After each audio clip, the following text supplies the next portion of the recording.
رضا ہرائی صاحب یہ بتائیے کہ یہ جو ہماری کنفنٹریشن تھی انڈیا کے ساتھ، اس کے بعد پاکستان کی جو ریپوٹیشن ہے دنیا میں ایز اے اسٹیٹ بھی بڑی ہے، اور سوال میرا یہ ہے کہ کیا جو پاکستان کی جو ڈیفنس پروڈکشن ہے، آپ کو لگتا ہے کہ آنے والے دنوں میں اس کی مانگ میں بھی اضافہ ہوگا؟ بسم اللہ الرحمن الرحیم. میر صاحب بہت امپورٹنٹ سوال کیا، دو آپ نے. اس کے دو جز ہیں اور اس کو میں 3 جز بنا دیتا ہوں. اللہ کی پاک ذات نے ہمارے ملک، ہماری فوج، ہماری ایئر فورس، ہماری نیوی کو، اور یہ وسیلہ بنے عزت کا پوری دنیا بھر میں. بہت سارے لوگ، اور دنیا انڈیا ایکسنٹرک ہوتی جا رہی تھی کہ پتہ نہیں انڈیا کے پاس کیا، اور ہم لوگ خاموش تھے اور بہت سارے معاملات میں خاموش بھی رہتے ہیں.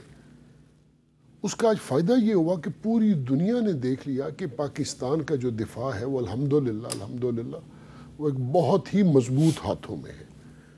اس کی جو پذیرائی ہے یہ بہت سارے ممالک کے لیے ایک آئی اوپنر بھی ہے، اور بہت سارے ممالک نے اس کی پذیرائی کی بھی ہے. بالخصوص جو ہماری گلف سٹیٹس ہیں اور یہ جو باقی ممالک ہیں، ان کو بھی اندازہ ہو گیا کہ پاکستان کی ایئر فورس، پاکستان کی آرمی اور پاکستان کی نیوی یہ بہت ہی پروفیشنل ادارے ہیں اور یہ بہت کمپیٹنٹ ہیں. آپ نے سوال کیا کہ ہماری پروڈکشنز کی کیا صورتحال ہے. امیر صاحب 2 سال کے لیے ہماری جو بہت ساری انڈسٹریز ہیں، میں اب کسی کا نام نہیں لوں گا، لیکن آپ کو میں یہ بتا دوں کہ ہمارے پاس جو آرڈرز ہیں ہم ان کی ڈیلیوری اگلے 2 سالوں میں بھی شاید پوری نہ کر سکیں. یہ تو ہے ہماری آج کے دن کی. اتنے زیادہ آرڈرز ہیں؟ اتنے زیادہ آرڈرز ہیں. دیکھیے اس میں بہت سارے ایلیمنٹس ہوتے ہیں. بہت ساری دنیا بہت مہنگی چیز خریدتی ہے اور بہت ساری دنیا چیز جو مڈل پرائسڈ ہوتی ہے وہ خریدتی ہے. ہمارے پاس مالک کے کرم سے وہ سب کچھ ہے جو ہم دنیا کے لیے بنا سکتے ہیں. جو آپ نے فرمایا کہ چائنیز کی مدد سے، تو اس پہ آپ نے بھی شاید وہ یوٹیوب پہ یا کسی ایک آرٹیکل میں پڑھا ہو. اب مجھے یہ نہیں پتا کہ وہ انڈین ایئر چیف ہے یا انڈین آرمی کا آدمی ہے. اس نے یہ کہا کہ یہ جو ویپنز، جو میزائلز تھے، 150 کا وہ حوالہ دے رہے تھے غالباً، انہوں نے کہا کہ یہ جو میزائل ہے بنا چائنا میں ہے، لیکن یہ جو پاکستانی ہے، ہماری ایئر فورس اور ہماری آرمی والے، انہوں نے ان کو چائنیز سے بھی بہتر استعمال کرنا دنیا کو بتا دیا ہے.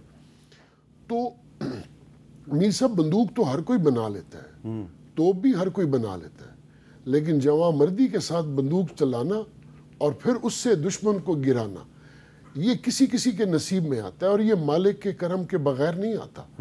آپ کو نظر آئے صرف وہ 5 جہاز یا کچھ 77 ڈرونز جو لائن آف کنٹرول پہ ہماری افواج نے جو وہاں پہ ان کا حشر نشر کیا ہے، یہ ان کو آنے والے وقتوں میں بھی یاد رہے گا. ان کا وہاں کچھ نہیں چھوڑا. اور ہم جو ایک امن کا پیغام دے رہے تھے، ہم جو بارہا کہہ رہے تھے کہ آپ انڈیپینڈنٹ، اور لائن آف کنٹرول پہ جو گولے ہم نے ان پہ فائر کیے ہیں وہ سارے آپ خود بناتے ہیں؟ سب کچھ وہ ہمیں اس میں ہمیں بہت ساری چیزیں. میر صاحب دیکھیے یہ ایک بہت بڑے راز ہوتے ہیں، یہ نیشنل سیکرٹس ہوتی ہیں. ٹھیک ہے، یہ ہم کسی کو دیکھیں اگر یہ ڈسکلوز کر لیے گئے ہوتے تو کیا انڈیا میں ڈسکلوز کرتا؟ میں نے تو صرف یہ ڈسکلوز کیا کہ گولے ہم خود بناتے ہیں. آپ اب اس کو جو برف کا گولا سمجھیں یا توپ کا گولا سمجھیں، ہم بہت سارے چیزیں خود بناتے ہیں اور ہم ایکسپورٹ کرتے ہیں. اور دنیا ایسے ہی نہیں ہماری افواج کی، ہماری ایئر فورس کی قدر کرتی اور قدر کرتے رہے ہیں. پاکستان کے سیاسی حالات جو بھی رہے، لیکن ہمارے ان تینوں اداروں کے ہمیشہ سے انہوں نے توقیر پائی ہے. اچھا جی، ایئر وائس مارشل اعجاز صاحب، سر یہ سب سے پہلے تو یہ بتائیں کیا یہ درست ہے کہ پاکستان کی ایئر فورس دنیا کی واحد ایئر فورس ہے جو خود اپنے جنگی جہاز بناتی ہے؟ جی بالکل. وہ اس طرح سے حامد صاحب، میں تھوڑا سا اس کی بیک گراؤنڈ بتاؤں. مڈ 70s میں ہم نے سب سے پہلے رسال پور اکیڈمی ہماری جو ہے اس کے ایک ہینگر میں ہم نے ایک سویڈش تربیتی طیارہ، سیب جہاز کا نام ہوتا تھا، اس کو مشاق کے نام سے ہم نے خود اس کی فیبریکیشن شروع کی ایز اے پروجیکٹ. مجھے ابھی تک اس کا نام یاد ہے. ہم بالکل ینگ تھے تو اس کے ہینگر کے آگے سے گزرتے تھے تو وہاں پہ پیس 751 پروجیکٹ 751 لکھا ہوتا تھا، اور وہاں سے ہم نے اپنا کام شروع کیا.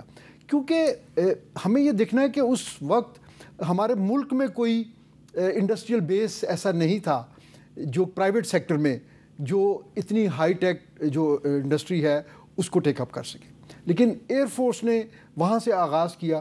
پھر اس کے بعد ہم نے چائنا کے ساتھ مل کے K8 ٹرینر جہاز بنائے, اور اسی دوران پھر ہم ایک ایڈوانسڈ فائٹر پلین کی طرف گئے. اور اس ٹائم فریم میں انڈیا نے بھی تیجاس کے نام سے اور جو ہے نا لائٹ کامبیٹ ایئر کرافٹ کے نام سے ایک پروجیکٹ شروع. لیکن وہ ان کی ایئر فورس نہیں بنا رہی تھی. ایئر فورس نہیں جی, وہ ہندوستان ایروناٹکس بنا رہی ہے. اچھا. میں جب یہ کہتا ہوں کہ ایئر فورس بنا رہی ہے, وہ اس لیے کہ اگرچہ ٹیکنیکلی وہ یا آرگنائزیشن وائز وہ منسٹر صاحب کی منسٹری کے انڈر ہی آتا ہے پروجیکٹ, لیکن اس کے اندر جو مین پاور ہے وہ ساری پاک فضائیہ کے انجینئرز ہیں. ہاں, پاک فضائیہ کے یونیفارم ٹیکنیشینز ہیں, اور کچھ جو ہے JF-17 بنایا یہ پاکستان اور چائنا نے مل کے بنایا. جی, اس میں جی ساری جو اس کی ڈیزائننگ ہے وہ پاکستان نے کی, اور وہ اس کا پروجیکٹ جو تھا سپر 7 پروجیکٹ کے نام سے ہم نے وہ ڈیزائن کیا کہ ہمیں آنے والے وقتوں میں ہمیں کس طرح کا جہاز ایئر فورس کو چاہیے, کہ اس کی ایروڈینامکس, اس کا یعنی آپ کہہ لیں کہ اس کی فیوزلاج یا باڈی سٹرکچر کیسا ہو, وہ آنے والے وقتوں کے حساب سے ہو, انجن کی کیا کیپیبلٹی ہو, اور اس پہ آن بورڈ ایویونکس کیسی ہوں. اور پھر لیٹر پارٹ میں چائنا کے ساتھ ہم نے کولیبریٹ کیا, اور یہ کو پروڈکشن ہے. یہ وہاں پہ چندو میں بھی جہاز بن رہے ہیں, چندو چائنا میں ان کے اپنے استعمال, آپ بھی گئے تھے ایک دفعہ. جی, اور یہ پاکستان میں بن رہے ہیں.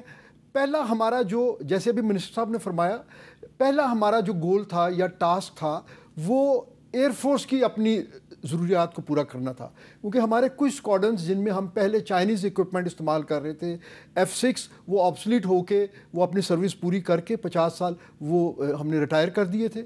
اس کے بعد FT7 تھے, وہ پھر ہم نے ان کو آہستہ آہستہ ریپلیس کیا, اور اب ہم بلاک 3 پر پہنچ گئے ہیں. اور یہ ساری جو ہیں اس میں جو ڈیولپمنٹ ہو رہی ہے, یہ دیکھیے میر صاحب, وہیں پہ کیمرہ میں ہمارے پائلٹس ان کے ساتھ اڑتے ہیں, اور وہ اپنا فیڈ بیک دے کے اس کو فردر اپ گریڈ کراتے ہیں. تو یہ ٹھیک ہے, چائنا جو ہے وہ ہماری مدد کر رہا ہے, لیکن کو پروڈکشن ہے, اور سارے کی ساری ٹیکنالوجی چائنیز نہیں ہے, بندے تو سارے پاکستانی ہیں, جیسے کہ رضا حیات راج صاحب بھی کہہ رہے ہیں. جی بالکل ایسے ہی ہے.